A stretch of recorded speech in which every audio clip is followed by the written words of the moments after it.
What is it? Did you find Chime? Not yet, but look! It's another one of T'Pol's notebooks! Let's read it, just in case it gives us any clues on Chime's whereabouts. Alright.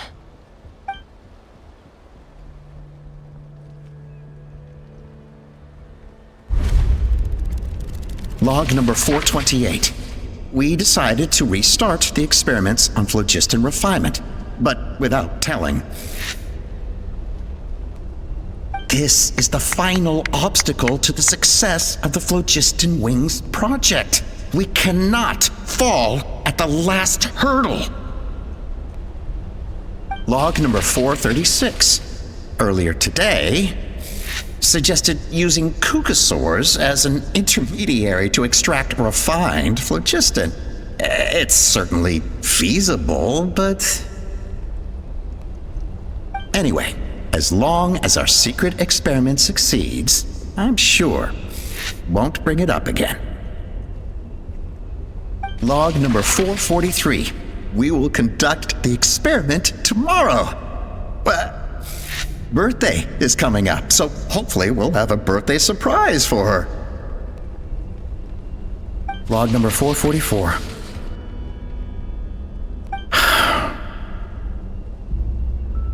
Huh? Why is this log empty? I guess whoever wrote down the log number was prevented from recording the results. There's more. Let's keep reading.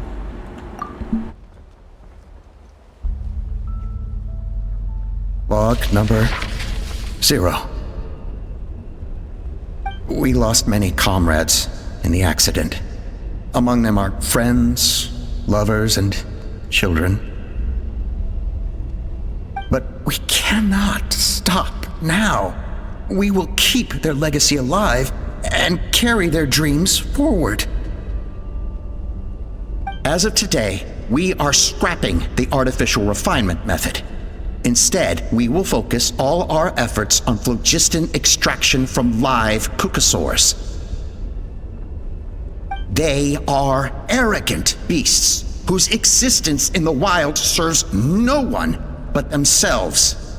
Their true worth lies in their sacrifice for the sake of human progress. To facilitate our operations, we will gradually move the airborne workshop closer to the Flower Feather clan, even as we continue to expand it. All this we do to create a world where the skies are for all of humanity to share. All this we do to make T'Pol's dream a reality. Given the way this is written, not to mention the fact that the numbering has started over from 0, it kinda sounds like this is someone new. Does that mean that T'Pol's already... But in that case, who have we been pursuing? There's also a letter tucked in the end of the notebook. It's from Puma.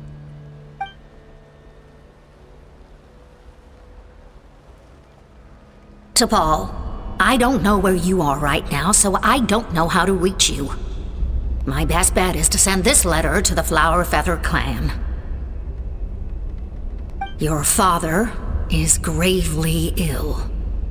Oh, I know we've had our differences in the past, but he is still your father. Won't you come and visit him? Please. I know you never liked him and cared even less for me. All you ever yearned for is the sky. And your birth mother. But we'll still be waiting here for you if you do come back. This may be the last chance you'll get to see your father. So Puma's not T'Pol's real mom? Huh. Well, she did say he never called her mom, but I might assume she was just venting. We know that T'Pol's father passed away quite recently, and this letter looks recent. By contrast, the writing in this notebook is old and faded. It looks like the real reason T'Pol didn't attend his father's funeral is because he'd long since passed away himself. Then the benefactor who funded this workshop. If we ask ourselves why this letter was sent to the Flower Feather clan, why T'Pol always yearned for the sky, and how he got his hands on a relic from the Cinder City, it all points to one answer. That's right. T'Pol was my child. He was born during my days as a wingless wanderer. His birth gave me new hope. I wanted to become the kind of mother who spent her days as a valiant rider, soaring the skies. Not an aimless, wingless nobody. But his father wanted to settle down, to give his child a safe, sheltered life in his tribe. We fought about it constantly, until the love we once had for each other was gone. He started a new family, with another traveler who was also looking to return home. And I went back to the Flower Feather clan, alone. Oppa? I had no idea that despite being raised among the children of echoes, my child still harbored dreams of the skies. Can you imagine, Chaska? The joy and surprise I felt when he showed up at my door, asking to join the flying trials. Or how proud I was when he said he wanted to prove his own worth, rather than relying on my position as elder. And then the anguish that overcame me when he was rejected by the Kukusaurs and became wingless, just as I had after my injury. You've got a lot of nerve showing your face here. Don't take this the wrong way, Chaska. I'm not here for a fight. I just want to talk. Isn't that your preferred way to resolve things? I trust you've learned of T'Pol's wish on your way here. A world where the skies are for all of humanity to share. If only his dream can be realized, no one will ever have to lose their wings again. Our aerial prowess will be greater than ever before. War will never again come at such a great cost. The loss of Koichi is a tragedy that need never be repeated. So tell me, Chaska, do you really wish to see the phlogiston wings forever grounded and gathering dust? Nothing you've said excuses all the conflict you've caused. You mean the argument back at the tribe? It was a necessary measure. Sometimes this is the only way to accelerate the pace of progress.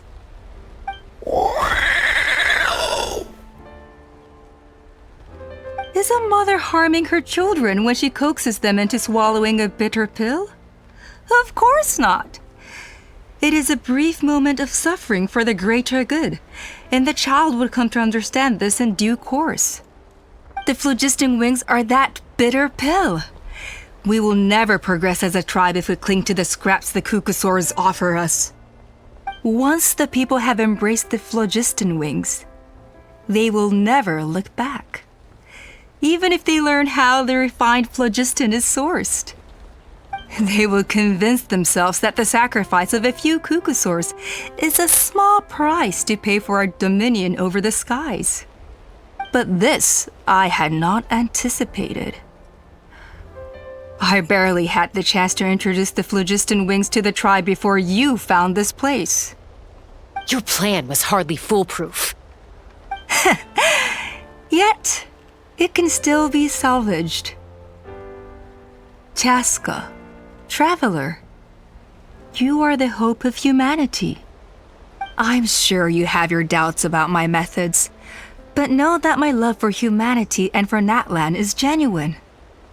You know me, Chaska.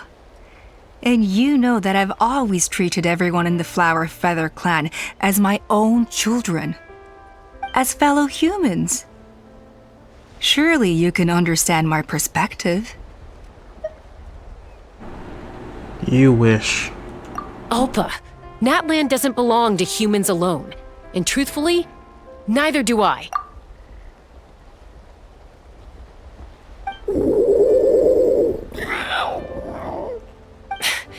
How many times has the Abyss invaded Natlan now? And yet despite how much stronger it is than us, Natlan still stands as a nation of humans and Saurians. Peace imposed by force will crumble in a matter of days. Because social bonds are what hold a civilization together. Weren't you the one that taught me that? And yet you would break the bond we share with our Saurian companions to take more power for ourselves? That's as stupid as hacking your own arm off to use it as a club. They are wild beasts, driven purely by instinct. How could they possibly understand human social bonds? How did someone like her ever become a writer? Maybe because Kukusaur instincts are not so different from ours. You overestimate them. They bow to the strong and shun the weak. That's all there is to it. They never gave Tepal a second glance when he was at his lowest, nor me when I returned injured from the Cinder City. It's all about survival of the fittest for them. Plain and simple. They obeyed me once I proved myself stronger than them, but the moment it serves them better, they'll abandon me in a heartbeat. You're wrong, Alpa. They only reject the wingless because they don't want to fly anyone to their death. Chaska, I will promise you this. Only the unruliest wild Kukusaurs will be used for phlogiston extraction. The ones who have nothing else to offer to humanity. Well, that's too bad. Because I know a few unruly wild Kukusaurs who don't think that idea is gonna fly. Namely my mom, my sister, and me. And the others? To us, they're friends, family, even children. So if you want to put any of them in one of your cages, you're gonna have to go through us.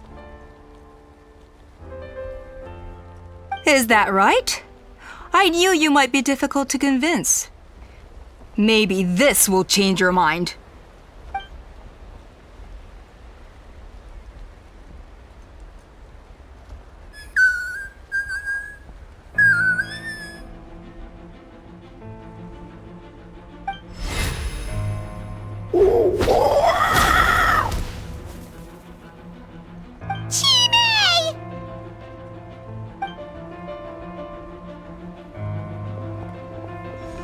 Alpa!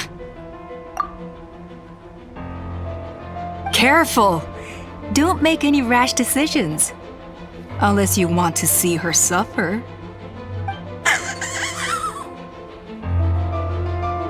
Oh no, that's one of the extraction cages! I told my subordinates to take control of the tribe while I was away. Luckily for them, our strongest warrior and our most powerful ally aren't there to stop it. Take control? What are you planning to do with Mutota and his supporters?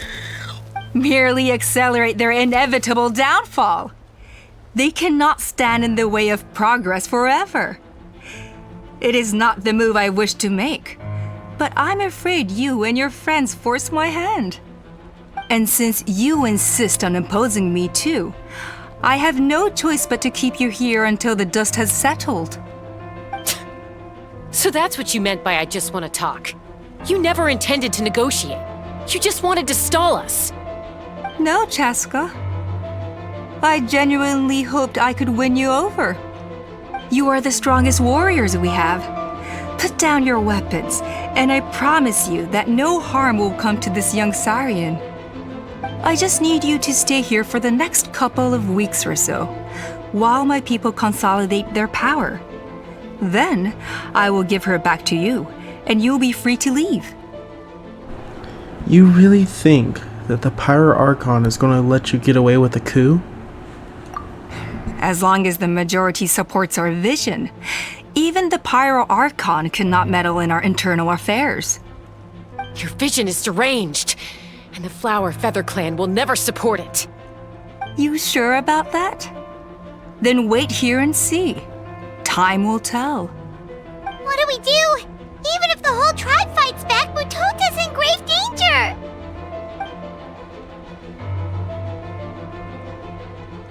Stop delaying the inevitable! Drop your weapons and get into the cages, now! She's still holding Chime hostage. Is there really no other way?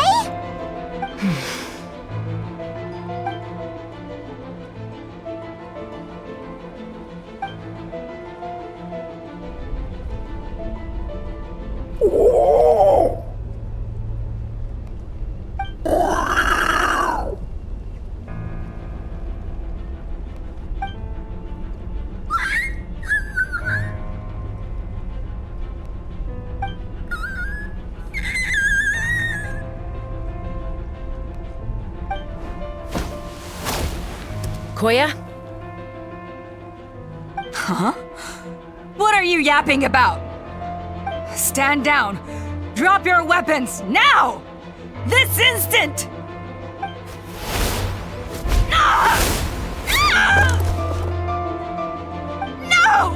The relic!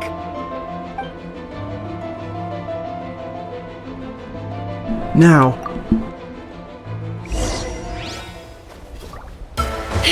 Hold on to your hats. Take me up! Coming in.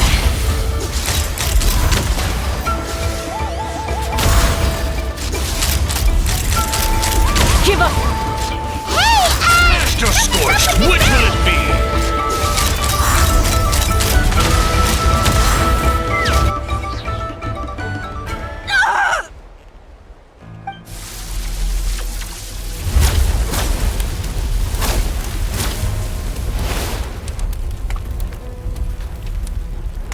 No! What is she doing? She'll bring us all down with her! But why? We stabilized the relic! Maybe it got damaged in the fight. If we don't think of something fast, this whole workshop is gonna fall apart. No. They're directly beneath us. My beloved tribe! leave the workshop to me. You deal with the relic. If we don't solve this problem at the source, the whole place will come crashing down. Okay,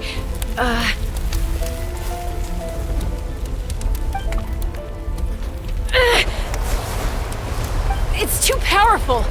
This ain't a toy like last time. I don't think I can just throw it aside.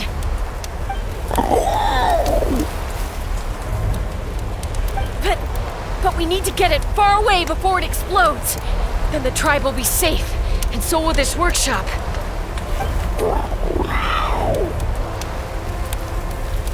Koya, remember when we were kids? Come on, let's take this thing high up into the sky.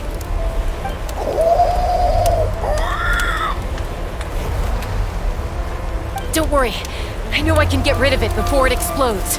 We're talking some surface wounds at most. All I need is for you to catch me at the end, just like old times.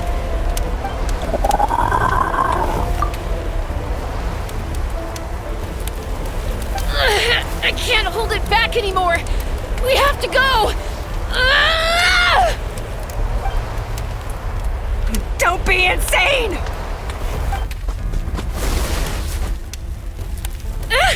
Alpa! What are you... You're a fool, Jaska! Why would you choose such a risky solution? We cannot entrust the safety of our tribe to this wild Saurian! I'm the fool. You really think you can stand a better chance than me?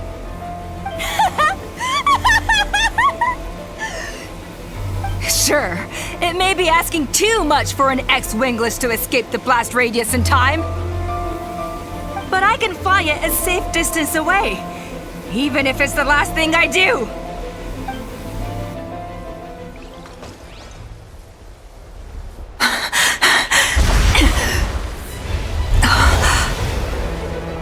Here, this should be high enough to save the clan.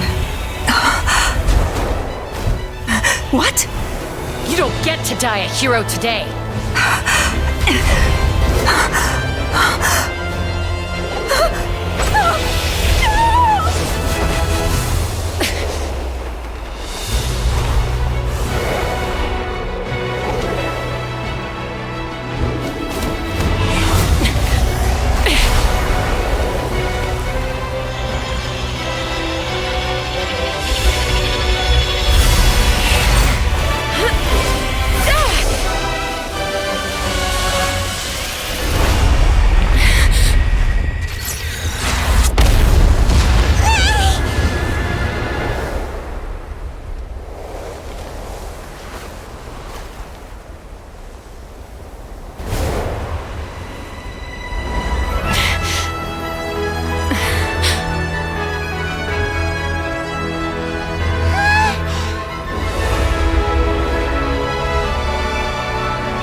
you hurt?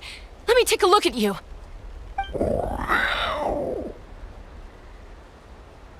What do you mean, I'm fine? Didn't I tell you to catch me on your back? Why did you try to shield me from the blast?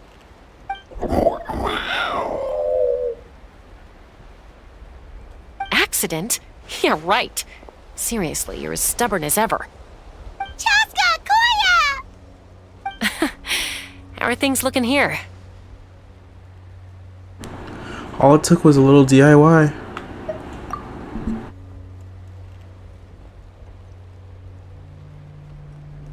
I think that's putting it mildly. I owe you one. Again.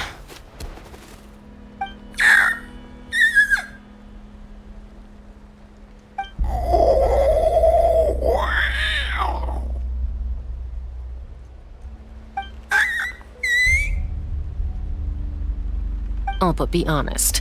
Do you still think Kukasaurs can't form bonds? Mom, I'll figure out the refinement problem. I'll find a way. You don't need to worry about it. I just need some more time. That's all I ask. Please just trust me. Just this once.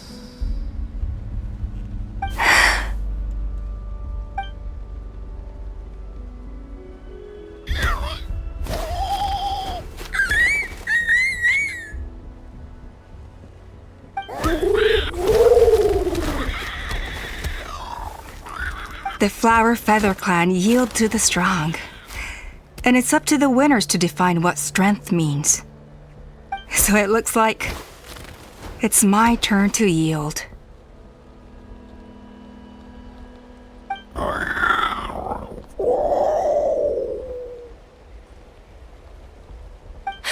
Koya!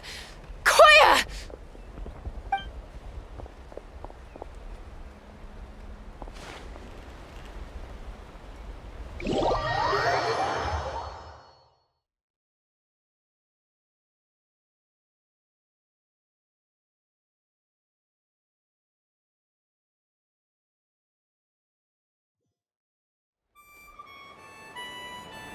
So, you're absolutely sure it's not because of the explosion? Yes, for the 10,000th time, I'm sure. The blast barely touched her. The reason she fainted was old injuries playing up, compounded by overexertion in recent days. The moment she finally relaxed, all the built-up stress finally caught up with her. And no wonder. Honestly, she's just like you. Anyway, now you know how we feel when you go off risking life and limb. Your mother and I would both appreciate it if you lived less dangerously. You know she wrote to me from the Masters of the Night Wind, just to scold me for not doing enough to keep an eye on you. If she wasn't so busy with work, you can bet she'd come back here and chew us both out in person. I'll find an opportunity to apologize to her. I promise.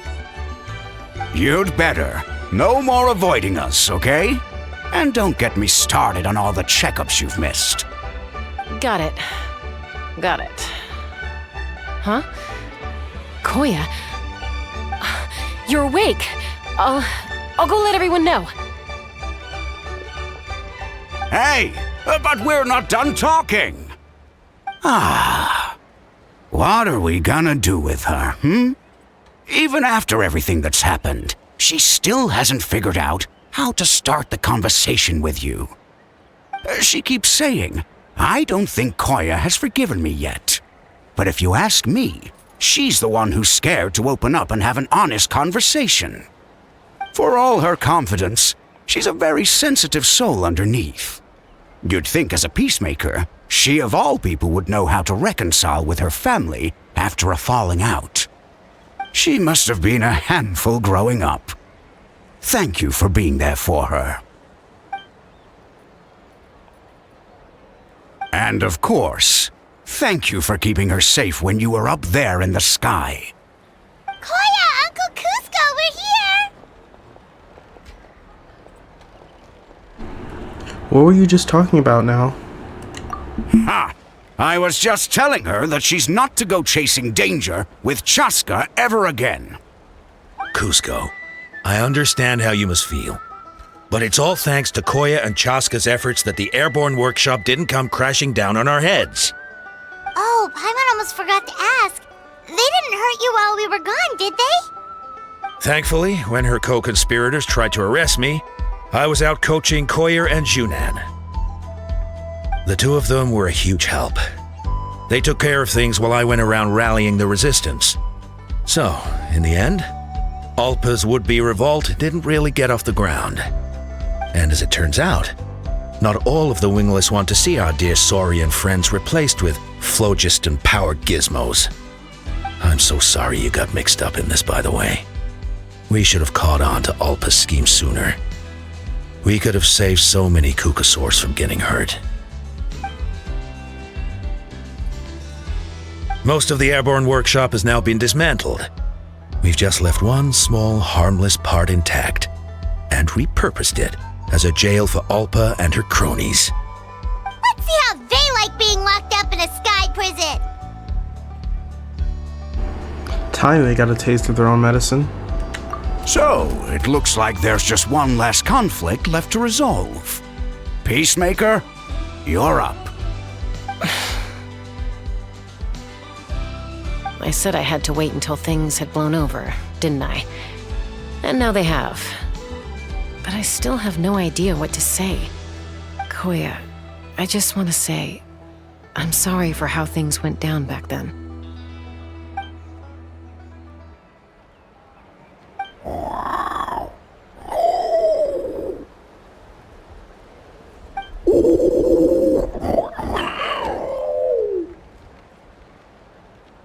Huh? Does this mean you're not mad at me anymore? There's that family likeness coming through again. Paimon, zip it.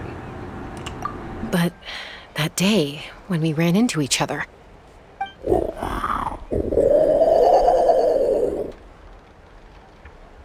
Huh? So then, when did you finally make your peace with it?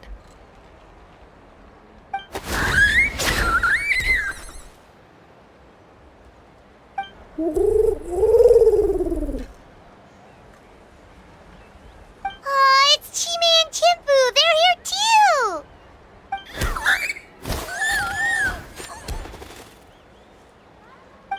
too.